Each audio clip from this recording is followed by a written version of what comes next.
Hey everyone, welcome back. Today we're taking a look at the Mattel Amber Collection Velociraptor.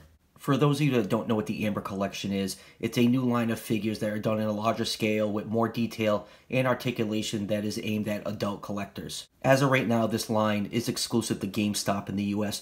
No one knows what's really going on for when these figures are going to be released worldwide, but a few weeks ago, these figures have popped up on Amazon for pre-order, and they said they will be available sometime in March. So I guess that's probably going to be the way these figures are going to be released to the rest of the world, is through Amazon. I'm not sure yet. I guess we'll just find out in March. So one quick thing I'd like to mention before we take a look at the packaging. These figures were announced at San Diego Comic-Con this year, and as soon as they were announced, you can pre-order them on GameStop. But there was a glitch in the system. I pre-ordered mine like probably a couple hours after they got announced. There was a 2-pack bundle through GameStop for the Velociraptor and Ian Malcolm.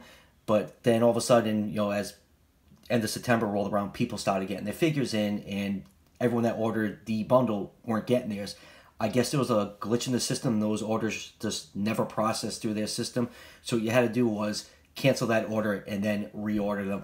But good news is these figures are actually just being stocked on shelves in GameStop. After I canceled my order last night, I walked in the GameStop. They had all the figures sitting on the shelves, so you should easily be able to grab these figures now and not have to worry about pre-order them or order them through GameStop. So let's take a quick look at the packaging before we crack this big girl open. It comes in this nice collector style packaging. Primary color of the packaging is black and gray. It's meant to look like rock. And you got the Amber Collection logo on the top, Velociraptor below the figure, and then right below that in gray lettering it says Jurassic Park.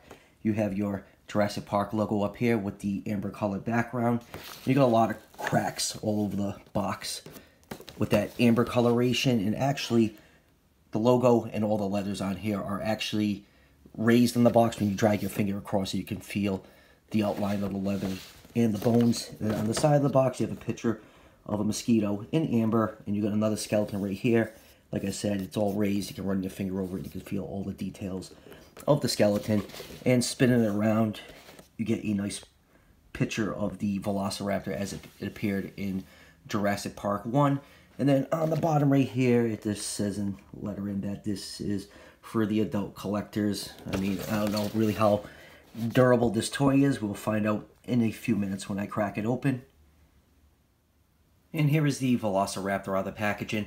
And I have to say, this is a really, really cool figure from Mattel. I think this might be one of their best Velociraptors they've ever produced. But before we take a closer look at the figure, let's do a couple of quick measurements. This figure is exactly 12 inches long from the tip of the tail to the tip of the snout, and somewhere about 5.5 inches tall. The height can vary depending how you pose it. So with those measurements, in the movie, Velociraptor is anywhere between 9 and 16 feet long. As everyone knows, that's way too big for how big Velociraptor was in real life. Velociraptor in real life was about 6 feet long and probably weighed as much as a large turkey. So with those measurements, that would put this figure somewhere between the 1/9 scale range and 1/16 scale range, depending on which size measurement you want to use. So the other figures in this line is a 6-inch Ian Malcolm figure. So that figure is 1/12 scale. So technically this Velociraptor is supposed to be in 1/12 scale, the scale with the human figures. But this is definitely a good size figure. I really, really like this thing. As you can see, this Velociraptor stands perfectly fine on its own, but it does come with a display stand including in its packaging. So all you need to do is there's a hole on the bottom of the figure right here. You just stick that peg in, and you can display your Raptor on that Amber Collection style display base. Now this display base has taken some criticism by the fan community. I mean, some of the promotional shots, it just looks like this Velociraptor is taking a giant piss because of the bright yellow coloration and where that clear rod is coming out of the animal. But I have to say, I think it's hilarious that the base almost looks like the Raptor is peeing, but it is a nicely detailed base. It's meant to look like a piece of amber. You got a lot of cracks and ridges and a lot of nice texture on this, and you got the Jurassic Park logo on there. And this clear rod does come unattached. You just push it in and it locks into place. And I don't think you can pull it back out. I'm not going to try because this is clear plastic. We all know clear plastic is not the most durable material. The overall coloration on this Velociraptor is just various shades of brown, and that's meant to look like the on-screen version from Jurassic Park 1. So yeah, I really like the color scheme on this. I think this is the closest we've ever gotten to a screen-accurate Jurassic Park 1 Velociraptor in the main toy line, going all the way back to the Kenner line up until now. I think this Mattel Amber Collection Velociraptor is definitely the most screen-accurate coloration we've got on the JP1 Raptors. So let's take a closer look at the head on this figure. You can see a lot of fine detail sculpted on it. A lot of fine scales, all different sizes sculpted along the lower jaw. The whole head is done with scale detail. And you can see all those larger scales lining the lips of this animal. The eye is done in a bright green with a black pupil. And opening the mouth, you can see the teeth are painted a nice white color. And inside the mouth, you got a nice dark pink with a gloss coat to give it that wet look. And turning the figure forward to look at it from the front, you can see that is a really, really nice looking profile of the face. Looks just like when the Raptor was looking at Alan, Ellie, and the kids when they were leaving the computer room in Jurassic Park 1. And moving down to the hand claws, you can see the claws on the hand are painted black. You can see some nice folds and wrinkles along the hands. And you can see some nice defined muscle details sculpted into the arms, along with a lot of fine scales. Even along the neck, some nice folds and wrinkles, and very, very fine scale work. And looking at the stomach of the animal, same thing. A lot of folds and wrinkles, just a lot of detail all over this figure. This Raptor is great. Like, I'm gonna gush over this thing during the whole review. And going down to the hind legs, just look at all the different size scales sculpted on the hind leg. You got some nice muscle details sculpted in. And moving down to the feet. The feet are a little oversized, but you know what? It's really not that bad, and I'm just really happy that this figure can stand on its own without the base. I think it's going to add a lot of posability when you're playing around with this figure. And you can see the toe claws and the sickle killing claw are painted in black. Actually, this toe claw right here is just a sculpted piece of black plastic, and it looks really, really nice. Even the dew claw on the inside of the toe is also painted. And moving on down to the tail, you can see more of the fine scale details. And you can see those nice dark brown stripes painted along the tail. And I guess there's a variation with this figure now.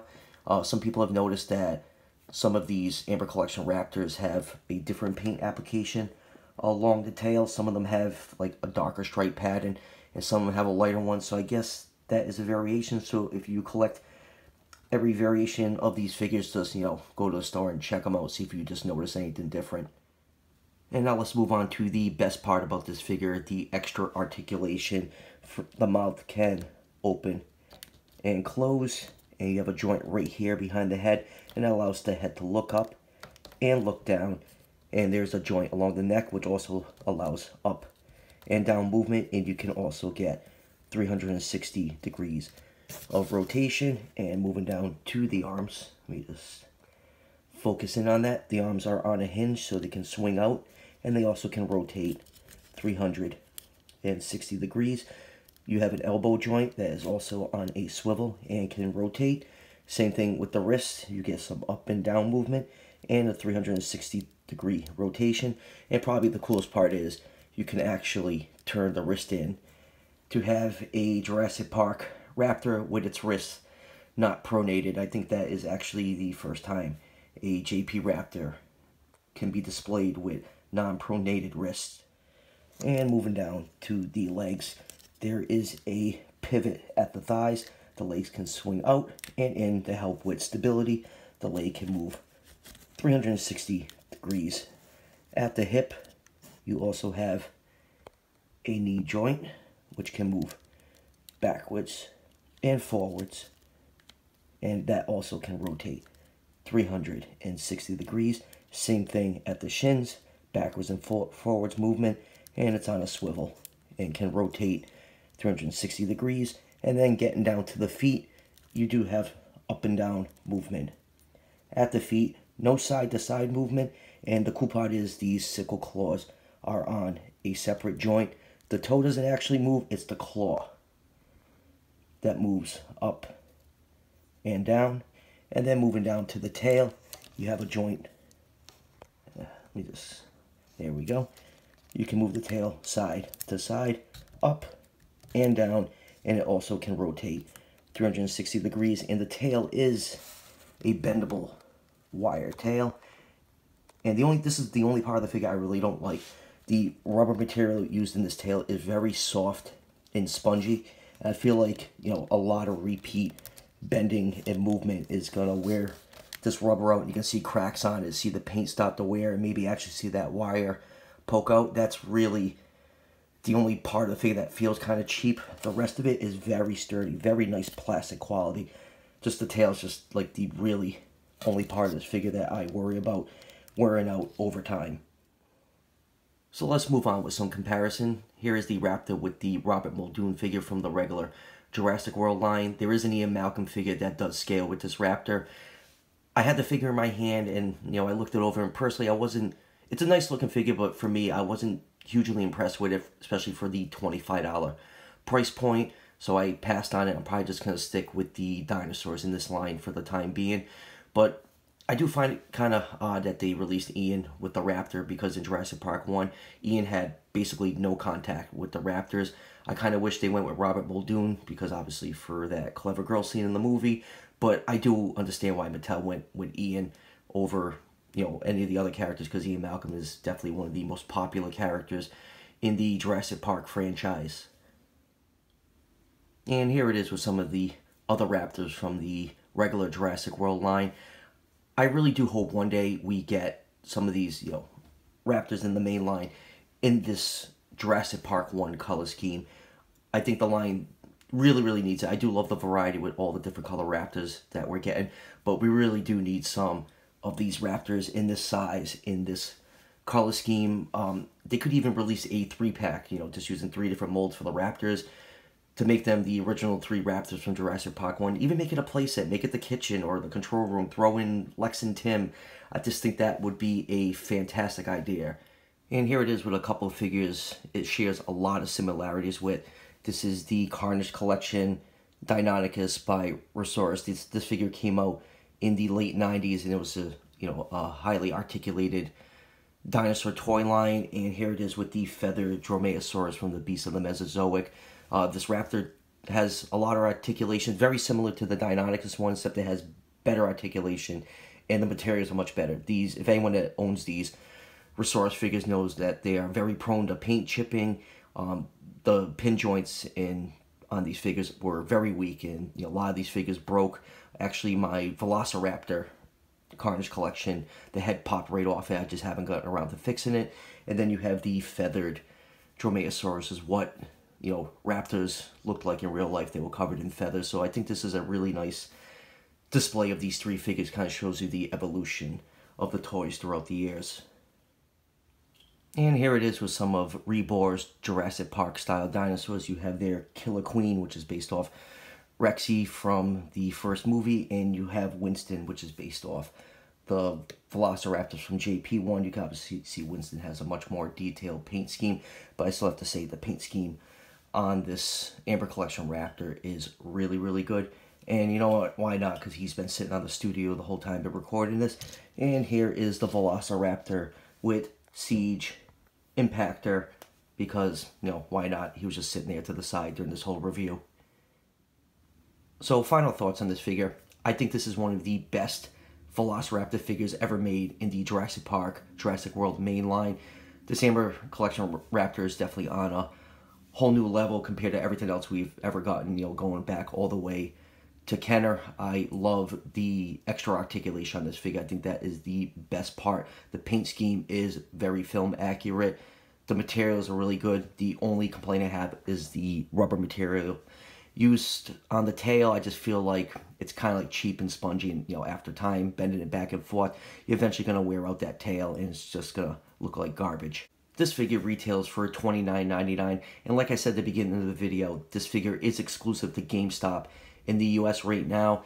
in the middle of March, it will be available on Amazon. So I'll leave a link in the description to GameStop if you want to order this figure. You can have it shipped to the store or shipped to your house, but I found my figures on the shelves, and a lot of people are too, so you can just head over to your local GameStop and see if they are stocking these. And hopefully, with them being released on Amazon in a few months, that means the rest of the world should be able to get their hands on this amazing figure. I really, really do love this thing. It's absolutely fantastic. There's a few more figures planned in this line. There is Blue, of course, coming out with a 6-inch Owen figure, and there's a Charlie also coming out. And Mattel recently did tease that they're going to be doing a Amber Collection Dilophosaurus with Dennis Nedry. I will probably definitely be picking up Dennis Nedry because I've been wanting a nice looking Dennis Nedry figure. Hopefully that means we'll eventually be getting one in the main line, and we'll be getting more human characters finally. It will be really interesting to see how far this line can go, because, you know, this is a 12-inch Raptor figure. You know, it's $30. It's not too pricey, but I would wonder if they're going to do any bigger species of dinosaurs in this scale. Like, I can't even imagine a T-Rex. I can see that being a $100 figure, but I can see them maybe doing Pachycephalosaurus, Gallimimus, you know, some of the smallest species of dinosaurs right now. So I do hope this line is successful, because I would definitely love to see more dinosaurs done in this larger scale. So that will do it for the review. As always, don't forget to hit like and subscribe. Each subscription helps out the channel tremendously and is greatly appreciated. And I'll see you guys for the next one.